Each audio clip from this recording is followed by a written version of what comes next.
Hello guys, എൻ്റെ കയ്യിൽ പിരിക്കുന്നത് വലിയൊരു ചോക്ലേറ്റ് ബാറാണ് കേട്ടോ. ഞാൻ കുറേ ആയി വിചാരിക്കുന്നു ചോക്ലേറ്റ് ബ്രൗണി ഉണ്ടാക്കി നോക്കണമെന്ന്. അതിനുള്ള സാധനങ്ങൾ കുറച്ചധികം മേടിക്കാനുണ്ടായിരുന്നു. അതുകൊണ്ടാണ് അതിങ്ങനെ നീണ്ടു പോയത്. ഇന്ന് ഞങ്ങൾ കയ്യോടെ പോയി അതെല്ലാം വാങ്ങിച്ചു കൊണ്ടുവന്നിട്ടുണ്ട്. നമുക്ക് ഉണ്ടാക്കിയാലോ? ഡാർക്ക് ചോക്ലേറ്റും ബട്ടറും കൂടെ ആദ്യം ഒന്ന് ഡബിൾ ബോയിൽ ചെയ്തിട്ട് മെൽറ്റ് ചെയ്തെടുക്കണം. അരക്കപ്പ് പഞ്ചസാരയിലോട്ട് ഓരോ കോഴിമുട്ട പൊട്ടിച്ചൊഴിച്ച് നല്ലോണം മിക്സ് ചെയ്തെടുക്കണം. ടോട്ടൽ 4 മുട്ടയാണ് കേട്ടോ ഞാൻ എടുത്തത്. സത്യം പറഞ്ഞാൽ എനിക്ക് മധുരം അധികം ഇഷ്ടമല്ല കേട്ടോ. പക്ഷെ ഓരോരുത്തർ ഈ ബ്രൗണി ഉണ്ടാക്കി കാണുമ്പോൾ എനിക്കത് ഉണ്ടാക്കാനും കഴിക്കാനും തോന്നി. അതുകൊണ്ട് കൊതി കൊണ്ട് ഉണ്ടാക്കുകയാണേ. ഈ മിക്സിൽ ഒരു പിഞ്ച് ഉപ്പും കുറച്ച് വാനില എസൻസും കൂടെ ഒഴിച്ചു കൊടുക്കാം. എന്നിട്ട് നമ്മൾ മെൽറ്റ് ചെയ്ത ചോക്ലേറ്റും ബട്ടറും കൂടെ ഒഴിച്ച് നല്ലോണം മിക്സ് ചെയ്തെടുക്കാം കേട്ടോ. 1 കപ്പ് മൈദ, 1/2 കപ്പ് കൊക്കോ പൗഡർ, ഇത് രണ്ടും കൂടെ ഒരുമിച്ച് അരിച്ചെടുത്തിട്ട് നമ്മുടെ ഈ ബാറ്ററിലേക്ക് ഒഴിച്ചു കൊടുക്കാം.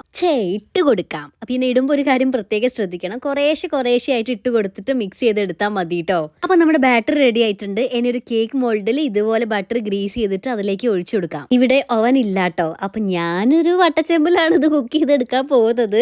വീട്ടിൽ ഓവനൊക്കെ ഉള്ളവർ ഓവനിലൊക്കെ വെച്ച് കുക്ക് ചെയ്ത് ബേക്ക് ചെയ്തെടുത്താൽ മതി. അപ്പോൾ ഞാനത് ഏകദേശം ഒരു 20-25 മിനിറ്റ് കുക്ക് ചെയ്തെടുത്തിട്ടുണ്ട്. ഈ കോലം കണ്ട് ആരും ഞെട്ടണ്ട, നല്ലോണം കുക്ക് ആയിട്ടുണ്ട്. പക്ഷെ എടുക്കുന്ന സമയത്ത് ചെറുതായിട്ടൊന്ന് പൊട്ടിപ്പോയി. അപ്പൊ പൊട്ടാത്ത കുറച്ച് ഭാഗം ഞാൻ നല്ലോണം കട്ട് ചെയ്തിട്ടാണ് ഈ പ്ലേറ്റിൽ വെച്ചിരിക്കുന്നത്. നല്ല ടേസ്റ്റ് ആണ് കേട്ടോ. അപ്പോൾ ടാറ്റാ.